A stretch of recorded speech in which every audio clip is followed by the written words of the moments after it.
네, 촬영하다 보니까 조금 문제가 있었습니다. 그래서 다시 계속해서 촬영을 이어가도록 하겠습니다. 제가 좀 약간 조정을 좀 할게요. 네.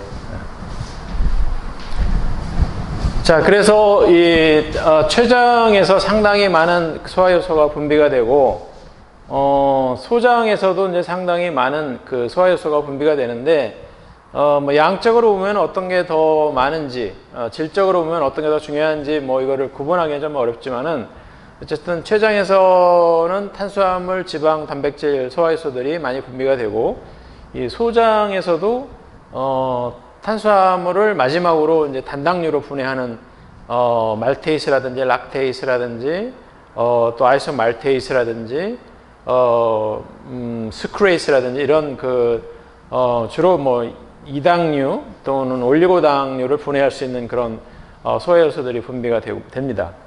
또 단백질 같은 경우도 이 췌장에서 분비되는 소화 요소에서 부분적으로 이제 펩타이드 종류로 잘라진 다음에 그 짧은 펩타이드를 마지막으로 아미노산으로 자르는 거는 이 small intestine 소장에 있는 소화 요소 다이펩티데이스라든지 트라이펩티데이스라든지 이런 효소에서 아미노산 단위로 잘라지게 되고 지방 같은 경우는 특별히 제가 기억하는 바로는 소장 점막에서 분비되는 라이페이스는 별로 없는 것 같아요. 주로 췌장에서 분비되는 라이페이스에서 중성지방 같은 경우 모노그리세라이드하고 지방산으로 분해가 된 다음에 그 상태대로 소장의 공장 부분에서 이제 흡수가 일어나는 겁니다. 그래서 탄수화물은 주로 포도당이나 단당류 형태로 단백질은 아미노산 형태로 또 지방은 지방산이나 모노그리세라이드 형태로 전환이 된 다음에 소장에서 흡수가 거의 다 이루어집니다. 자, 그래서 나머지 부분은 이제 이 대장으로 넘어가서 그 대장에 여기에 이제 대장을 크게 우리가 세 파트로 나눌 수가 있는데 하나는 아펜딕스라고 하는 맹장, 또 콜론이라고 하는 결장, 이 결장 부분이 상당히 많은 부분을 차지하고 있습니다. 그리고 마지막으로 그 직장이라는 부분이 있어요. 여기 직선으로 되어 있는데 여기 한 30cm 정도 된다고 합니다. 이 부분이 영어로는 렉텀이라고 되어 있습니다. 여기를 거치게 되면 이제 음식물이 바깥으로 빠져나가는 항문이 나오게 됩니다. 그래서 아까도 얘기했듯이 대장에서는 주로 소화보다는 미생물의 대장균에 의한 발효가 일어납니다. 그래서 이 발효된 산물이 미생물도 먹고 살고 또 최근의 연구에 의하면은 사람 몸으로 다시 그 발효 산물들이 재흡수가 되기도 한다고 합니다. 그래서 대장균총이 굉장히 중요한 역할을 한다. 그래서 요즘은 뭐 프로바이오틱스, 프리바이오틱스 이런 거를 많이 먹어서 대장에 있는 균총을 좀 개선하면은 건강에 여러 가지로 좋다. 뭐 예를 들면은 뭐 치매 예방에도 좋고 암도 예방하고 또 뭐 여러 가지 뭐 간 질환이라든지 당뇨라든지 여러 가지 질환이 예방이 된다. 뭐 그래서 요즘 gut microbiom이라는 용어가 등장을 했죠.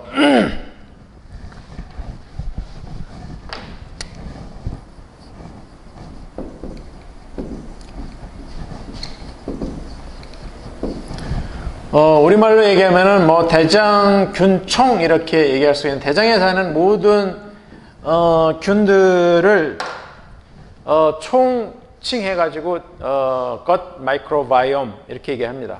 gut microbiome이 좋으냐 안 좋으냐에 따라서 그 사람이 이제 건강하냐 건강 안 하냐 이런 것이 이제 결정이 된다 이런 얘기입니다. 근데 이게 뭐 완전히 픽스된 이론이라고 할 수는 없고 아직까지는 그렇게 믿는 학자들이 이제 많이 있는 거죠. 한 10여 년 정도부터 이 gut 마이크로비옴에 대한 연구를 많이 했어요. 그래서 뭐 최근까지도 계속 이제 상당히 일종의 학문의 유행을 타고서 많이 연구가 되고 있는 분야다 이렇게 이제 보면 되겠습니다. 자, 아까 제가 입안에서의 소화에 대해서는 그냥 자세하게 설명을 안 했는데, 여기에 보면은 입은 크게 이제 치아하고 타액선이 있습니다. 이 타액선이, 세 개가 있어요. 파로티드 글랜드라고 하는 부분이 있고, 이 파로티드 글랜드는 우리말로 귀 밑에 있다 그래가지고 귀밑샘, 한자로는 이하선, 귀 이자 써가지고, 입에 넣고 할 때 이. 그 다음에, 서브링구얼 글랜드는 혀 밑에 있다고 그래가지고 혀밑샘 또는 뭐 설하선 이렇게 얘기합니다. 서브 맨디블라 글랜드는 턱 밑에 있다고 그래가지고 턱밑샘 또는 턱 악자를 써가지고 한자로는 악하선 이렇게 얘기합니다. 그래서 이 타액 속에는 아까도 얘기했듯이 이제 약간의 아밀레이스가 존재하고 또 어린아이들 같은 경우 지방을 보내는 라이페이스도 약간 존재한다고 이렇게 알려져 있습니다. 그리고 이제 여기 파링크스라고 되어 있는데 이 파링크스는 인두라고 번역을 하는데 음식물이 넘어갈 때 식도로 넘어가야 되는데 잘못하면 이제 기도로 넘어갈 수가 있죠. 그러면 기도로 넘어가면 우리가 뭐 살에 들린다 이런 말을 하는데 기도와 식도로 음식물이 뭐 랜덤하게 들어가는 걸 방지하기 위해서 여기에 파링크스 주변에 일종의 덮개 같은 게 있어요. 그래서 음식물이 넘어갈 때는 기도 부분이 막힙니다. 그래서 기도 부분으로 이제 음식물이 안 넘어가도록 조절을 하는 거죠. 이게 이제 잘못됐을 때 기도로 음식물이 이제 넘어갈 가능성도 이제 있습니다. 그래서 우리가 소화기관을 다른 전문 용어로 GI 트랙이라고도 하는데 GI는 gastrointestinal tract. gastro라는 것은 이제 위라는 의미를 가지고 있고 intestine이라는 것은 말 그대로 이제 소장, 장 뭐 이런 의미를 가지고 있어요. 뭐 intestine 하면 소장, 대장 다 합쳐서죠. 이 전체 GI 트랙을 elementary canal이라고도 합니다. elementary 하면 영양을 공급하는 뭐 커넬 하면은 이제 어떤 통로 뭐 이런 의미를 가지고 있습니다. 그래서 이것도 뭐 앞전에 봤던 슬라이드하고 내용은 비슷합니다. 음식물이 마우스를 거쳐서 사파거스 식도를 거쳐서 여기에 위로 가서 위에서 소장으로 가고 이 소장에는 이제 누아디넘, 제주넘, 일리엄 이렇게 세 파트로 12지장, 공장, 회장으로 나눠지고 그 다음에 이제 이 바깥쪽 부분에 굵게 되어 있는 요게 이제 라지 인테스틴 대장이 되겠죠. 대장은 다시 아까 얘기했듯이 시컴 사람으로 말하면 맹장 동물은 이 시컴이 잘 발달되어 있어 가지고 시컴에서부터 발효가 활발하게 일어납니다. 사람은 맹장에 거의 뭐 기능이 거의 없죠. 그래서 맹장을 뭐 보통 뭐 제거해도 우리가 뭐 특별하게 어떤 문제가 없습니다. 그다음에 콜론 아까 얘기했던 결장, 렉텀 직장 이렇게 이제 나눠볼 수가 있는 거죠.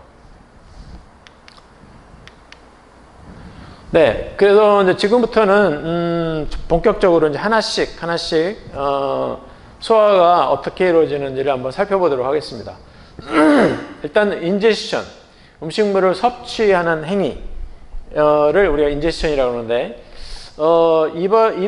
입으로 우리가 음식물을 이제 들여보냅니다. 그러면 여기서 이제 기계적인 소화와 화학적인 소화가 이루어지는데 입에서는 주로 기계적인 소화가 이루어진다고 보면 되겠습니다.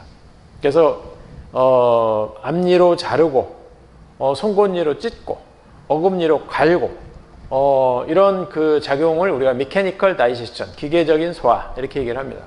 그 다음에 아까 얘기했듯이 입안에는 약간의 소화 요소가 있다고 그랬죠. 타이얼린이라고 소화 요소가 있는데 이 타이얼린이 이 케미컬 다이제션을 합니다.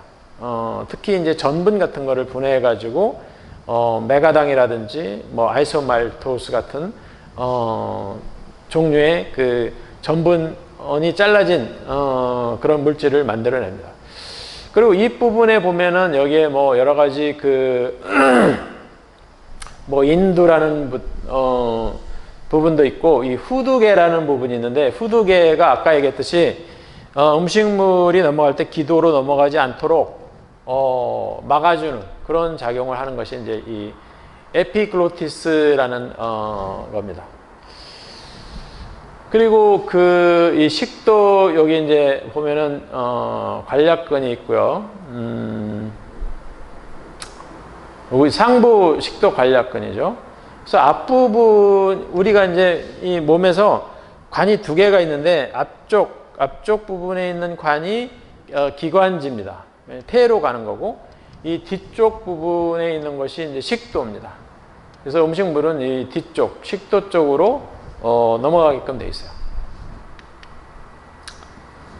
그래서 기계적인 소화는 뭐 아까 얘기했듯이 이제 치아에 의해서 주로 이루어지고 있고요. 화학적인 소화는 살라이바, 타액이죠. 침. 여기에 이제 아까 얘기했듯이 이 타액 아밀레이스, 셀리버리 아밀레이스라는 것이 있어가지고 전분을 분해해서 오랫동안 우리가 음식물을 씹게 되면은, 특히 쌀 같은 전분질을 씹게 되면은 약간 단맛이 납니다. 그 이유가 전분이 분해돼서 말토스, 메가당이 돼서 그렇습니다. 그리고 이 타액의 성분 중에 뮤신이라는 게 있는데, 뮤신은 이 점질물이죠. 우리가 침을 보면은 그 속에 이제 수분이 많이 있는데, 수분이 좀 끈적끈적한 수분입니다. 좀 끈적끈적한 이유가 바로 뮤신이라고 하는 물질이 거기에 들어있어서 그런데, 주로 당단백질로 이루어졌다고 이렇게 이제 알려져 있어요. 그래서 이 소화기관을 보호하는 작용도 하고, 또 음식물을 삼키기 쉽게 윤활 작용을 합니다. 그 다음에 완충 작용도 그 타액이 합니다. 그래서 우리가 섭취하는 음식물을 이 위로 보내가지고 또는 입안에서도 중화를 해서 입안에서 이제 그 어떤 성분들이 들어왔을 때 중화를 해가지고 충치가 생기는 것, 치아가 망가지는 것을 어느 정도 막아준다, 이렇게 이제 알려져 있어요. 그리고 또 중요한 것이 이 타액이 antibacterial activity를 가지고 있어요. 다시 말해서 항균 작용을 합니다. 그래서 입안으로 들어오는, 식품과 함께 입안으로 들어오는 미생물들을 어느 정도 죽여요. 다 죽이진 못하겠지만은 일부를 죽일 수가 있어요. 그 라이소자임이라고 하는 효소가 들어 있습니다. 이 라이소자임은 세포벽, 셀월을 분해하는 효소입니다. 그래서 이 라이소자임이 작용을 하면은 이 박테리아 세균, 병원성 세균들이 세포벽이 그 분해가 되면서 죽어요. 그래서 이제 그 항균 작용을 하는 거죠. 그래서 농담으로 우리가 이제 우리가 뱀하고 둘이 같이 물었을 때 누가 죽느냐? 사람의 타액이 더 뱀독보다 강해가지고 사람하고 뱀하고 같이 물었을 때 뱀이 죽는다. 농담 삼아서 뭐 그렇게 얘기를 하는데, 사실 뭐 치료하지 않으면은 뱀도 죽고 사람도 뭐 죽겠죠. 그 다음에 이제 볼루스라는 개념이 있는데, 이 볼루스는 뭐냐면은 우리가 이제 쌀밥을 씹어가지고 식도로 이제 넘기지 않습니까? 넘길 때 음식물이 이렇게 덩어리 형태로 이제 이동을 하겠죠. 그 음식물 덩어리, 입안에서 씹어가지고 넘어갈 때 그 덩어리 이렇게 단위로 넘어가는데, 그 덩어리 하나를 우리가 볼루스라고 합니다. 그 볼루스가 중간에 탁 막히면은 우리가 이제 굉장히 고통스럽죠. 식도가 중간에 꽉 막혀가지고, 특히 고구마를 먹었을 때 이게 탁 막혀가지고 이게 넘어가지도 않고 여기에 식도에 딱 걸쳐 있으면은 참 불편합니다.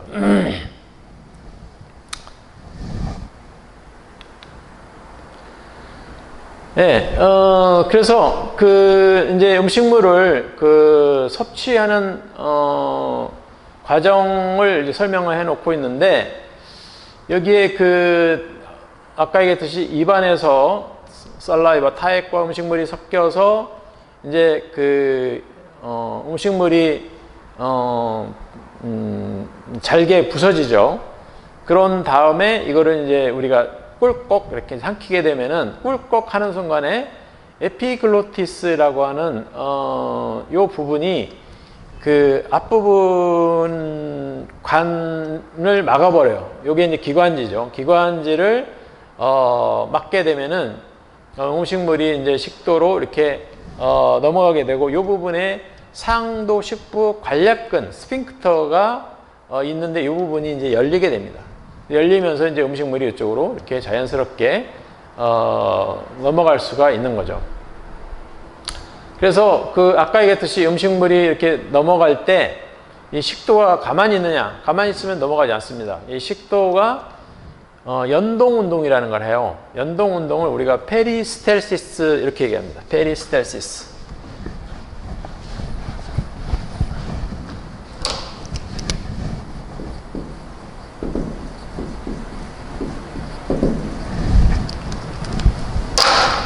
페리스텔시스 과정을 거치면서 위에서부터 이제 순차적으로 이렇게 조이는 거죠. 그러면은 맨 위에서부터 조이고, 그 다음에 음식물이 이동해 가면은 또 조이고, 또 볼루스가 또 앞으로 이동하면 또 조이고, 이런 순차적으로 쥐어 짜면서 이렇게 가는 운동을 우리가 페리스텔시스, 연동 운동이다, 이렇게 얘기를 합니다.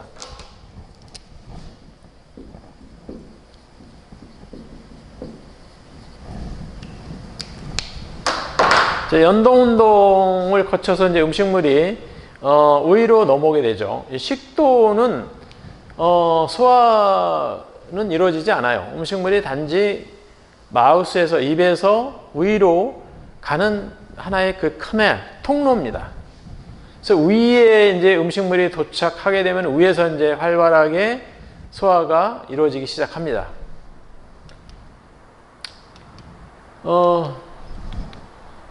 네. 후두개에 대해서 이제 설명하는 거고요. 네, 연동운동, 페리스테시스 설명을 했죠. 이 연동운동은 involuntary muscle contraction이라고 되어 있죠. 이 involuntary라는 것은 불수의적, 자기 의지대로 할 수 있는 게 아니다, 그런 의미입니다. 이거 이제 반대는 이제 voluntary죠. voluntary.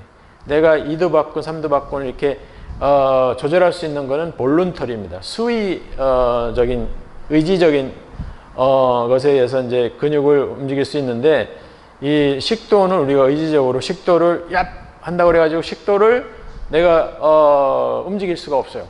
그래서 불수의근입니다. 그래서 음식물이 이제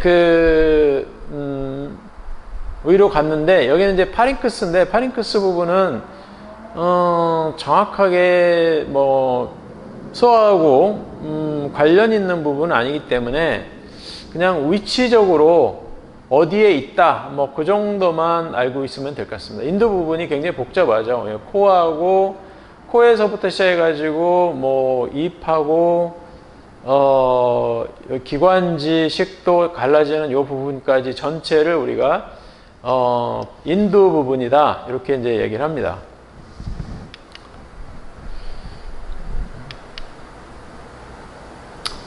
인두 부분에 후두, 라링크스 부분도 있고요. 라링크스는 이제 공기가 지나가는 기관지 입구 부분을 얘기합니다. 인두 부분은 대략 길이가 한 15cm 정도, 성인의 경우. 이 부분도 구강 부분을, 입 내부를 좀 더 자세하게 설명해 놓은 부분인데, 아까 얘기했듯이 이제 우리 몸의 앞쪽에 있는 것이 기관지, 폐로 가는 관이고요. 뒷부분, 요거의 뒷부분에 있는 것이 식도, 소화기관이 되겠습니다. 여기는 이제 문제를 이제 낸 건데, 한번 맞춰보기 바랍니다. 솔틴이라고 하는 것이 뭐 정확하게, 소금인지 아니면 소금이 많이 들어가 있는 어떤 과자인지 모르지만은, 솔틴이라는 거를 씹는 과정은 화학적인 소화냐, 물리적인 소화냐 물어보는 거죠. 뭐 당연한 거, 이거는 뭐, 물리적인 소화가 되겠죠. 네, 기계적인 소화 또는 물리적인 소화가 되겠습니다. 썰라이버가 솔틴이라고 하는 과자를 잘라가지고 포도당 분자로 바꾸는 과정, 그것은 이제 화학적인 소화고요. 그 다음에 그 햄버거를 여러분들이 씹어가지고 잘게 쪼개는 과정은 물리적인 소화 또는 기계적인 소화라고 볼 수가 있고, 위에서 펩신이라고 하는 호르몬이 나와가지고 햄버거에 있는 단백질을 아미노산이나 펩타이드로 바꾸는 과정은 케미컬 다이제스션, 이렇게 이제 얘기할 수가 있겠죠. 화학적인 소화. 아까 뭐 침샘에 대해서는, 타액선에 대해서는 세 가지 다 설명을 했기 때문에 여기서는 그냥 넘어가도록 하겠습니다.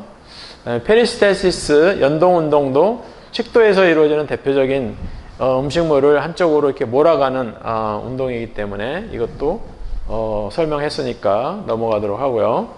그다음 이제 위로 갔습니다.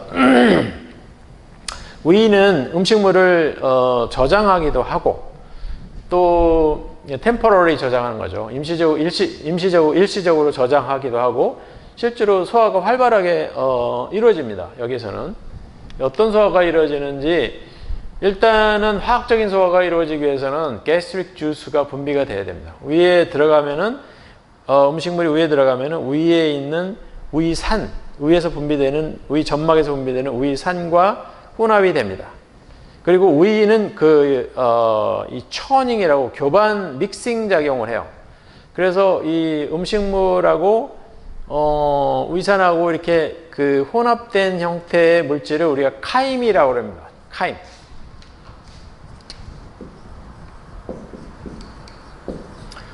유미즙, 우리말로는 유미즙 이렇게 얘기를 하는데요. 유미즙이 만들어지는 곳이 바로 이제 위입니다. 이 gastric juice에는 염산도 포함이 되고 굉장히 강산이에요. 분비될 당시는 아마 거의 pH 1짜리가 분비되는데, 실제로 위 안에 음식물과 섞여지면은 pH 한 2 정도 됩니다. 상당히 그래도 pH가 낮은 거죠. 굉장히 강산이죠.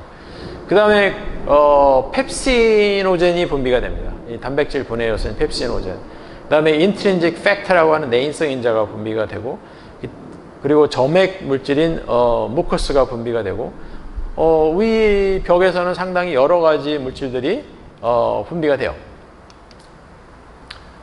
그리고 근육을 보면은 위가 굉장히 단단하고 운동을 많이 해야 되고, 평생을 계속 음식물을 먹을 때마다 운동을 해야 되기 때문에 이 근육이 여러 층으로 되어 있는데 크게 세 가지 층으로 되어 있습니다. 뭐 언뜻 생각나는 게 이제 뭐 윤근이라 해가지고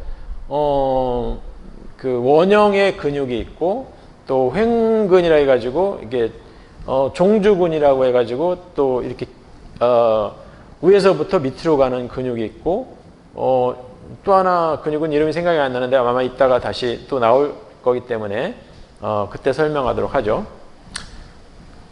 그래서 위를 중심으로 해가지고 위쪽이 이제 사파거스고 식도고, 위 바로 밑에가 두아디넘, 십이지장이 되겠습니다. 이 위 부분도 다시 또 한 세네 부분으로 다시 또 나눌 수가 있어요.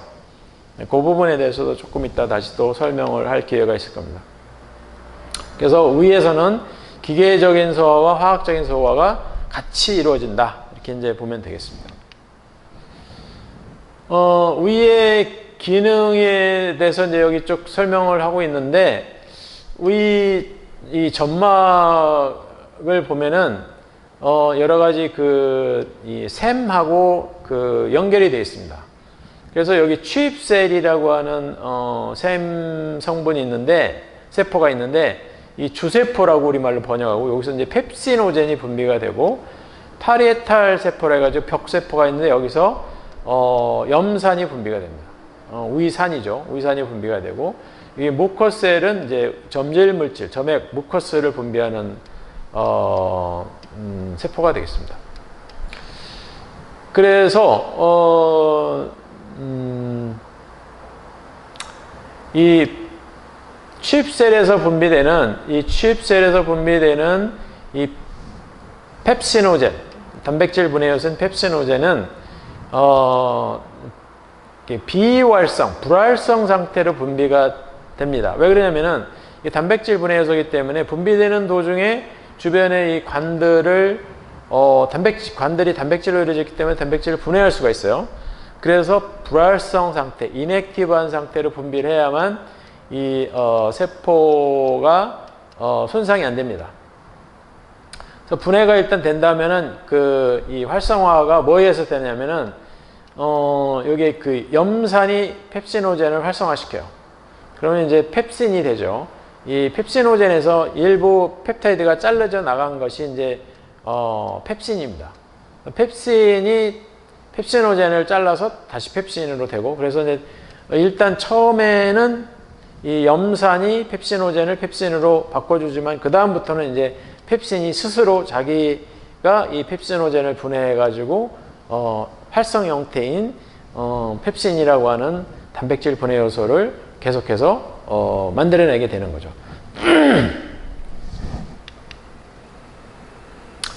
그래서 아까 얘기했듯이 이제 이 우유는 일단 일시적으로 음식물을 저장하는 그런 기능도 하고, 대략적으로 성인의 경우 한 2리터 정도의 그 음식물을 저장할 수 있다 그렇게 알려져 있고요. 그 다음에 아까 우리 입안에 있는 타액도 미생물을 죽이는 엔타이백테리얼 액티비티를 가지고 있다고 그러는데, 우유는 엔타이백테리얼 액티비티가 정말 강해요. 왜 그러냐면 그 안에 그 산이 있기 때문에 pH 2 정도 되는 그런 산성 환경에서 자랄 수 있는 미생물이 거의 없어요. 그래서 많은 박테리아들이 거의 다 죽습니다. 그래서 우리가 이제 프로바이오틱을 먹잖아요. 거의 99.9%는 우유에서 다 죽습니다. 아주 극히 일부만 소장을 지나서 대장으로 가가지고 이 정착을 하는 거죠. 그래서 우리가 뭐 수십억 마리의 프로바이오틱을 먹었다고 하더라도 실제로 이 대장에 가가지고 정착해서 사는 미생물이 과연 몇 마리가 될까? 많은 학자들이 이제 의심을 하죠. 정착을 한들 또 거기서 과연 오래 버틸 수 있을까? 뭐 그것도 이제 퀘스천 마크고요. 뭐 어쨌든 아까 얘기했듯이 이 미생물을 죽이는 물질은 바로 우이산, pH가 분비되고 난 이후에 한 2 정도. 그 다음에 그 화학적인 소화도 이루어진다고 그랬죠. 주로 펩신, 단백질 분해 요소인 펩신. 네. 아까 얘기했듯이 이제 펩신이 이게 활성 형태인데, 이런 형태로 분비가 됐을 경우에는 우이벽이 여러 가지 그 세모로 되어 있는데, 세포로 이루어졌는데 그 세포들이 망가질 수가 있으니까 분비될 때는 인액티브한 펩시노젠, 자이모겐 형태로 분비가 되고, 자이모겐을 이렇게 씁니다.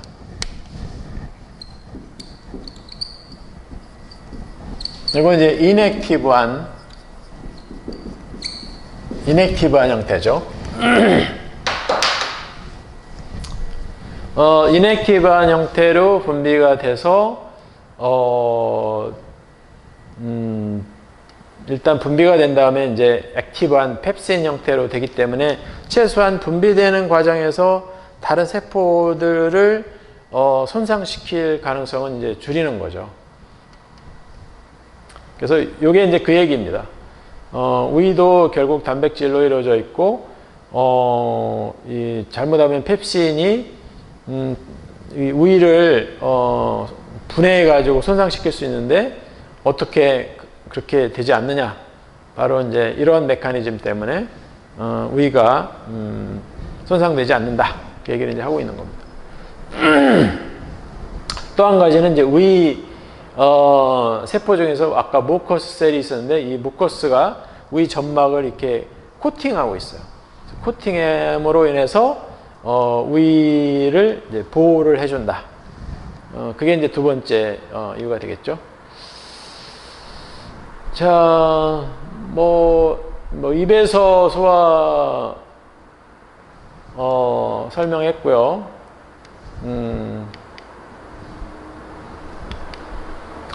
그다음에 위에서 소화를 또 설명을 했고, 요 위 바로 위에 식도하고 만나는 부분에 이제 사파질 스핑크터 해가지고 위 식도 관략근 또는 식도 관략근 이런 게 이제 존재한다. 그래서 이 위로 일단 온 음식물이 거꾸로 식도 쪽으로 역류하는 걸 방지한다. 만약에 역류를 하는 경우가 생기면은 그것을 우리가 heartburn, 가슴앓이, 영어로는 heartburn이라고 그러는데,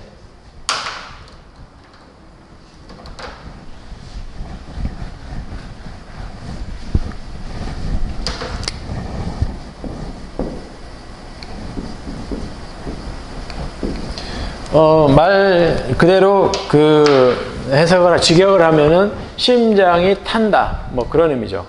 그래서 굉장히 따끔거리고 아프죠. 핫번이 가슴앓이가 생기면은. 근데 뭐 이게 스트레스를 많이 받거나 어떤 염증 같은 게 생기게 되면은 이 위에서 식도 쪽으로 이렇게 역류가 돼요. 스핑크터가 제대로 작동을 못 해가지고.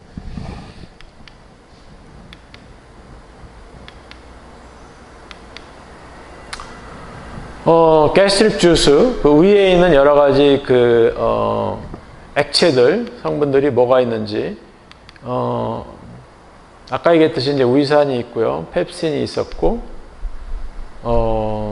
그래서 이제 음식물이 그 위 작용에서 물리적으로 믹싱이 돼서 위산하고 이렇게 그 섞여 있는 산성 형태의 유미즙을 우리가 영어로 카임이다 이렇게 이제 얘기를 합니다. 합본은 뭐 설명했기 때문에 한번 읽어보시면은 될 것 같고요. 그다음 이제 부속기관이 있어요. 부속기관이 이제 크게 세 가지가 있는데 췌장, 팬크레아스, 갈브레더, 스플린. 스플린은 이제 그 지라라고도 하고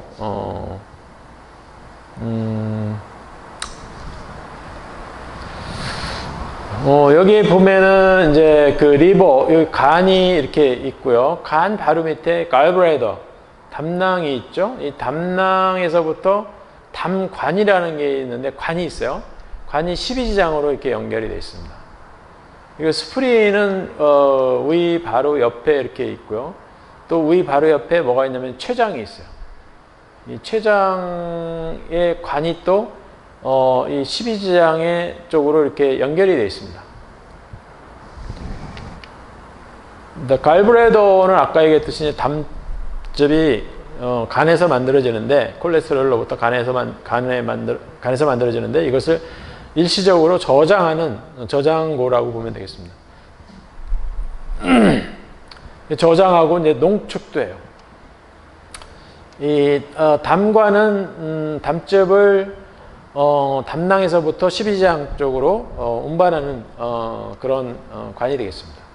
가끔 담석증이 생기게 되면은 이 담낭을 떼버리는 경우가 있죠. 그럴 경우에는 이제 간하고 12지장하고 관을 직접 이렇게 연결을 해서 간에서 만들어지는 담즙이 12지장 쪽으로 이제 항상 흘러가도록 이렇게 이제 만들어줍니다. 그러다 보니까 이제 우리가 음식물을 먹을 때나 안 먹을 때나 항상 조금씩 그 담즙이 흘러가죠. 그래서 실제로 막상 우리가 음식물을 먹었을 때 이 농축된 담즙이 한꺼번에 확 이렇게 나와야 되는데 그게 안 되기 때문에 이제 지방이 많이 들어가 있는 음식을 먹었을 때 소화가 잘 안 됩니다. 굉장히 불편하죠. 이 담즙 성분은 뭘로 되어 있느냐면은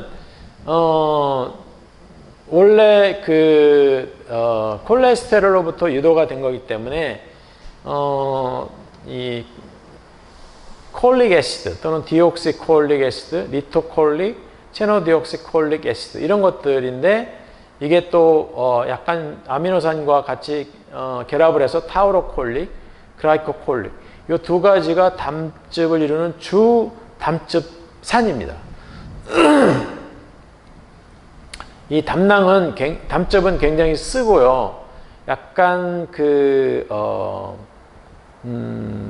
초록색 계통의 액체고 알카리성을 띱니다.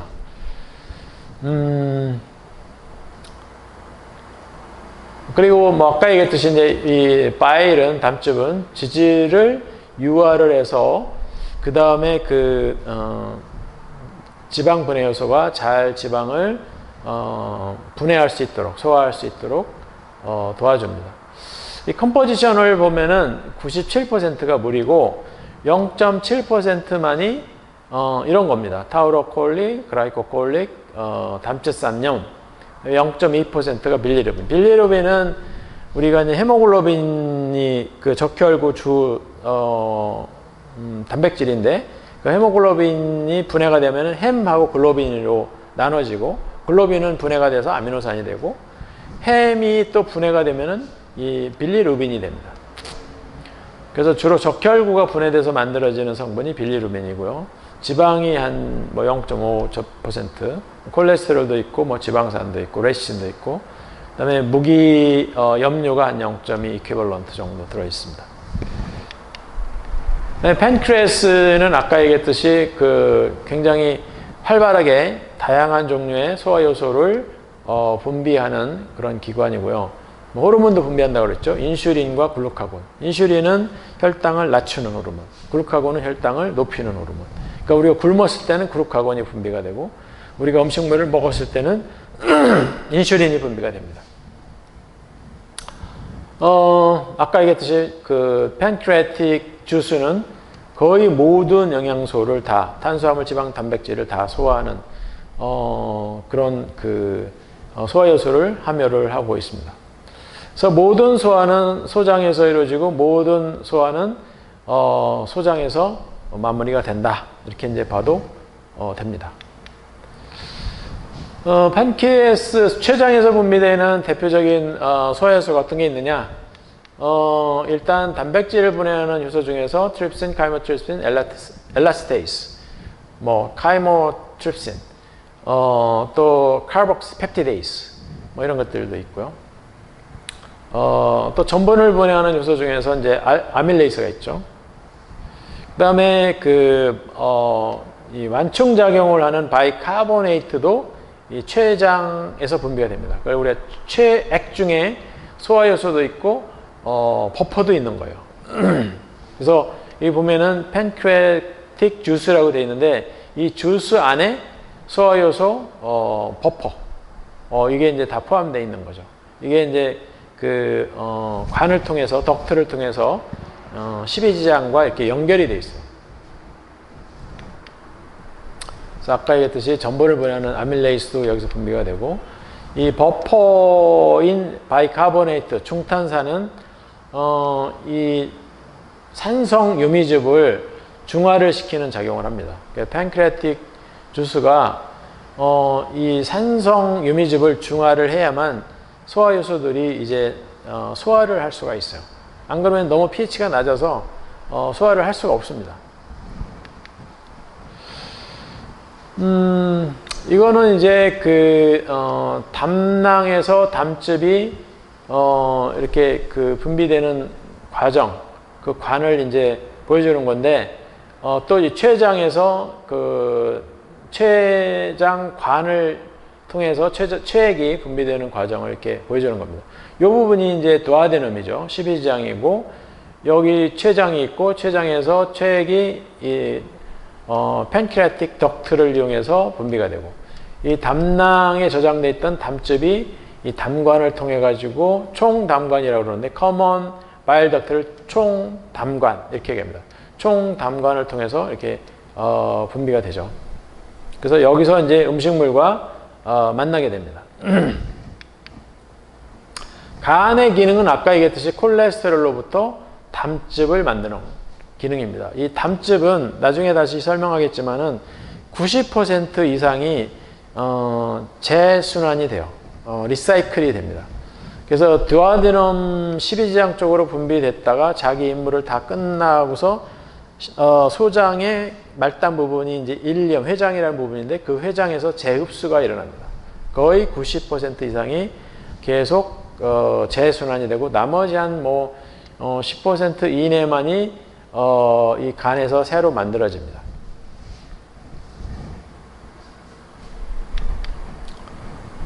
그래서 간은 담즙을 만드는 기능을 가지고 있고 담즙은 갈브레더 담낭에 저장이 되고 거기서 농축이 된다. 그리고 지방 분해하는데 중요한 작용을 한다. 어떤 작용을 하느냐? 디터전트, 유화제로서의 작용을 한다.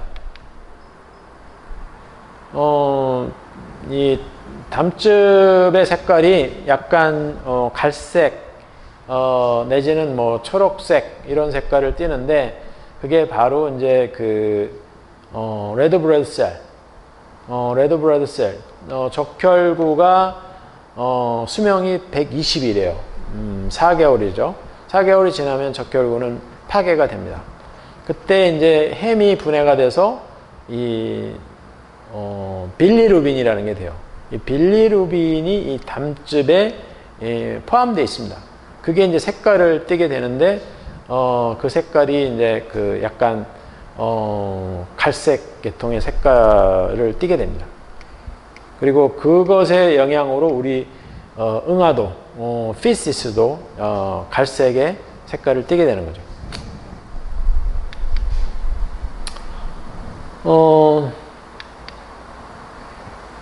네. 그다음에 이제 소장인데 소장은 아까 얘기했듯이 이제 두오데럐 12지장, 제주럐 종장, 일리엄, 회장 이렇게 세 파트로 나눠져 있고 두오데럐에서 이제 팬크레아스 에서 분비되는 주습, 췌장액 또 담즙 이런 것들하고 이제 위에서 넘어오는 카임 이런 것들이 이제 혼합이 되고 거기서부터 소화가 이제 시작이 되고 제주럐에서 이제 본격적인 소화 흡수가 다 이루어지고 일리엄에서 이제 나머지 담즙의 순환을 위해서 재흡수, 비타민 B12 재흡수, 나머지 약간의 영양소들의 흡수 이런 것들이 이제 이루어집니다. 근데 소장 점막은 이와 같이 육모가 나 있어요.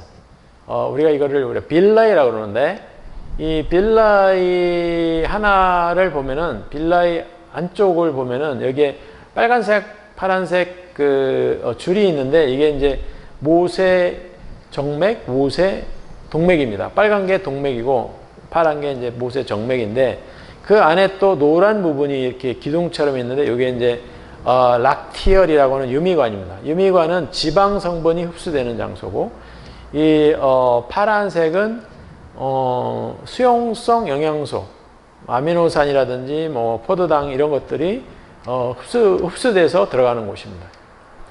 그리고 이 육모에 또 털 같은 게 이렇게 나 있는데 이것이 이제 미세 육모입니다. 이 미세 육모가 이렇게 쭉 나 있어요. 그래서 이 미세 육모가 있고 또 육모가 있고 이래서 미세 육모를 우리가 마이크로빌라이라고 부르는데 이 미세 육모하고 요 네모난 박스 조그만 요 네모난 부분을 확대하면 이렇게 보이는데 이 부분이 이제 에피텔리엄이라 해가지고 상피 세포입니다. 이 장 점막 세포, 엔테로사이트라고 그러죠. 엔테로사이트는 보통 2, 3일에 한 번씩 제거가 돼요. 제거가 되고 새로 또 만들어지고 또 없어지고 새로 만들어지고 그런 과정을 계속 거치게 됩니다. 그래서 엔테로사이트 장관세포 표면에 이런 마이크로빌라이라고 하는 가는 털이 나 있습니다. 이게 다 음식물을 흡수하는 그런 작용을 해요. 그래서 표면적이 엄청나게 증가가 되는데 그냥 밋밋한 관에 비해서 한 600배 정도 증가된다고 이렇게 알려져 있습니다. 그래서 사람 한 사람의 그 소장의 면적이 테니스 코트 정도 면적이 된다고 그래요.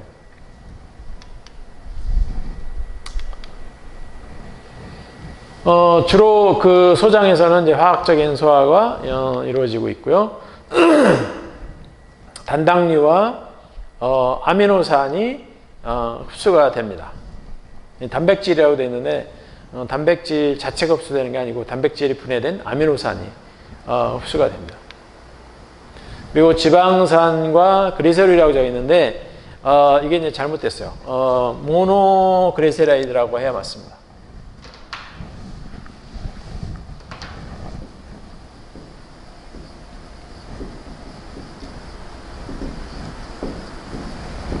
모노그리세라이드하고 이게 중성지방 트라이 아실 그리세롤 이게 이제 우리말로는 중성지방인데 우리가 섭취하는 식품에 들어있는 지방의 대부분은 중성지방이에요. 중성지방을 췌장에서 분비되는 팬크레아틱 라이페이스가 작용을 하면은 물론 이제 여기에 그 뭐 담즙이 유화를 시켜야 되겠죠. 유화를 시키면은 이제 모노그리세라이드하고 지방산이 되는데 그 지방산이 흡수가 돼서 들어가는데 어디로 가느냐? 림파틱 시스템. 처음에 락티얼 유미관이라는 데를 거쳐서 림프관으로 이제 들어가는 거죠. 네, 그래서 이 소장 점막을 보면은 이 빌라이가 이렇게 돌기처럼 이렇게 여러 개가 나 있고 또 빌라이 각각의 빌라이에는 미세육모 마이크로 빌라이가 또 굉장히 많이 존재해서 전체적으로 음식물이 분해돼 가지고 만들어지는 영양소를 흡수를 극대화시키는 거죠. 이 면적을 이제 넓혀 가지고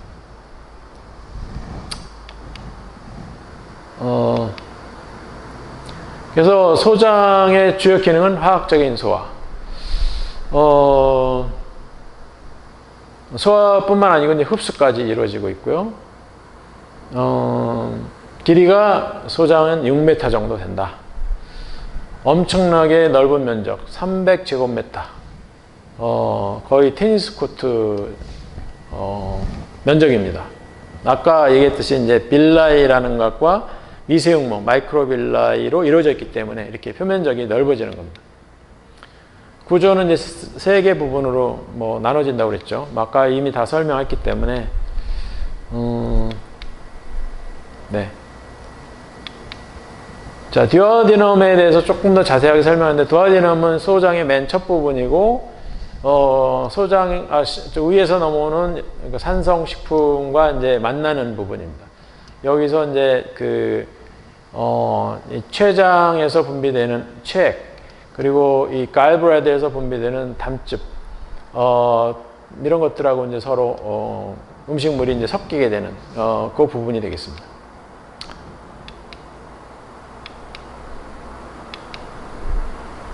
네. 그래서 이제 전반적인 소화 과정을 탄수화물, 단백질, 지방으로 나눠서 보면은 입에서는 탄수화물이 약간 소화가 됩니다. 이 타이얼린이라고 하는 아밀레이스, 일종의 아밀레이스죠. 아밀레이스에서 전분이 말토스로 소화가 되고요. 그 다음에 단백질 소화는 거의 안 일어나고 지방은 링구얼 라이페이스라고 주로 어린아이들한테 이제 이게 많이 분비가 되는데 지방을 모노그리세라이드와 유리지방산, 프리 패티 애시드로 만듭니다. 근데 굉장히 이 효소 활성은 약해요. 그래서 그 다음에 위에서는 주로 단백질 소화가 이루어지고, 아까 얘기했듯이 펩신에 의해서 단백질이 이제 대충 잘라지는 거죠. 펩톤이나 펩타이드로 잘라집니다. 또 지방 소화도 약간 이루어지는데, 가스트릭 라이페이스라고 하는 소화 효소가 지방을 모노그리세라이드와 유리지방산, 프리 패티 애시드로 만들어줍니다. 그렇지만 이것도 역시 약합니다. 본격적인 소화는 이제 그 체액에 의해서 이루어지는데, 일단 체액에서 지금 잘못됐는데 CHYM입니다. 카엠이. 이 카엠이라고 하는 유미즙을 일단 중화를 하고, 왜냐면 팬크레아틱 주스 중에 바이카보네이트가 있거든요. 이 바이카보네이트가 이것을 중화를 하고, 또 여기에는 여러 가지 그 소화 요소들이 함유되어 있죠. 그래서 탄수화물을 소화하는 아밀레이스. 아밀레이스는 전분을 말토스로 막 바꿔줍니다. 단백질을 소화하는 트립신, 카이모트립신, 카르복시펩티데이스, 엘라스테이스. 뭐 이런 것들이 이제 분비가 되고요. 지방을 소화하는 라이페이스. 또 인지질을 소화하는 포스폴라이페이스. 뭐 등등이 분해가 됩니다. 그 다음에 이제 장액에 의해서도 소화가 이루어진다고 했습니다. 소장 점막에서 분비되는 소화요소 중에서 말테이스라는 요소, 말토스를 포도당으로, 락테이스, 성인의 경우는 락테이스가 잘 분비가 안 돼요. 특히 한국 사람들 같은 경우는 한 3분의 2 정도는 유당 불내증 환자입니다. 다시 말하면 락테이스가 어렸을 때는 분비가 되다가 나이가 먹으면서 이게 안 만들어져요. 그러니까 우유 속에 있는 락토스를 소화하지 못해서 우유를 500cc 이상 마시게 되면은 이 가스가 차고 설사가 나는 그런 그 증세가 보여집니다. 그걸 우리가 유당 불내증 이렇게 얘기합니다. 락토스를 포도당과 갈락토스로 분해하는 요소입니다. 스크레이스는 설탕을 포도당과 프락토스로 분해를 해요.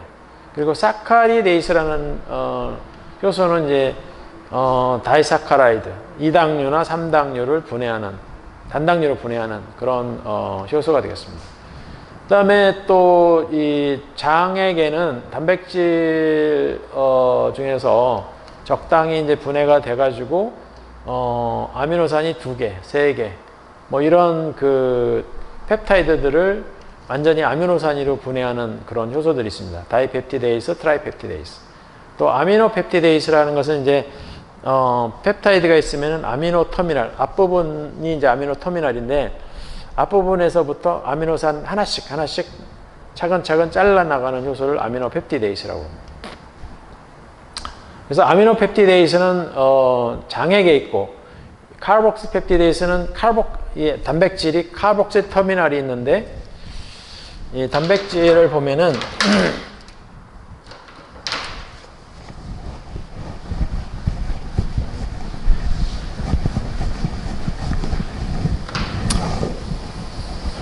여기 그 N 터미널이라는 부분이 있고 C 터미널이 있어요. 이게 그 단백질입니다. 그래서 여기서부터 이렇게 그 자르는 요소를 아미노펩티데이스.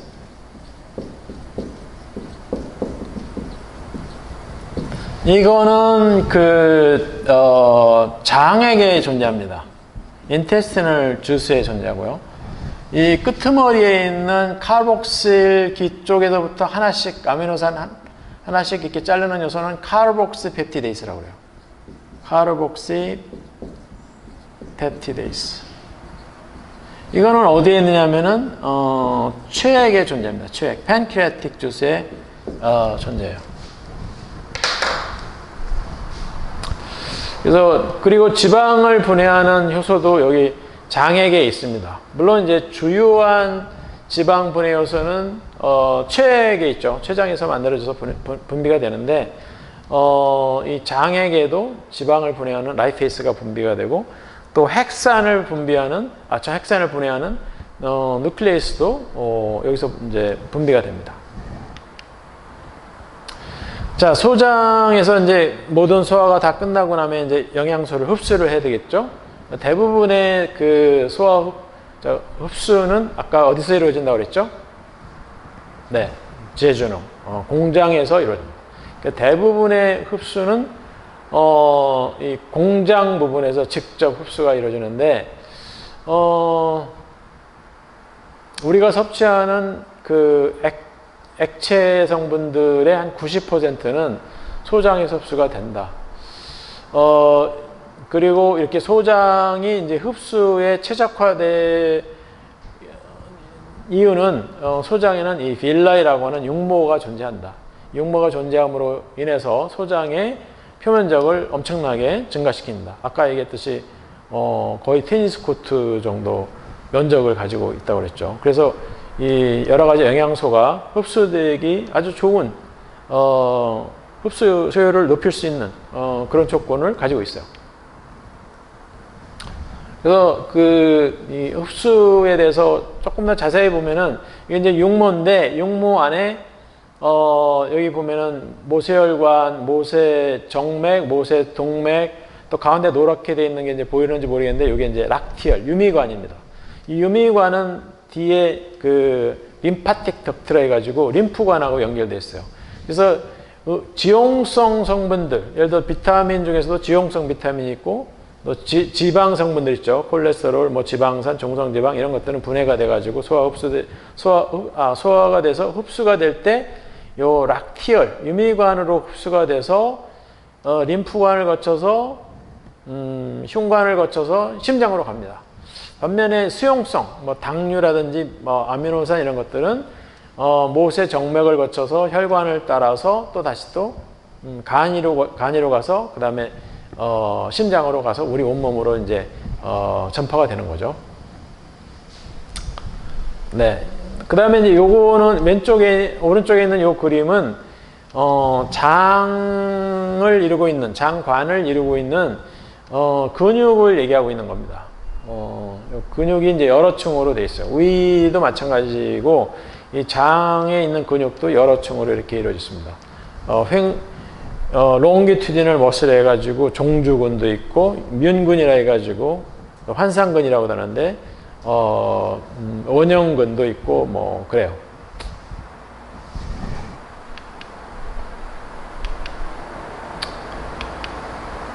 그래서 음식물은 이제 아까 얘기했듯이 거듭 감정하자면은 육모 또는 미세육모를 통해서 음식물의 그 소화물들 아미노산, 뭐 당류, 지방 이런 것들 이제 육모를 통해서 흡수된다.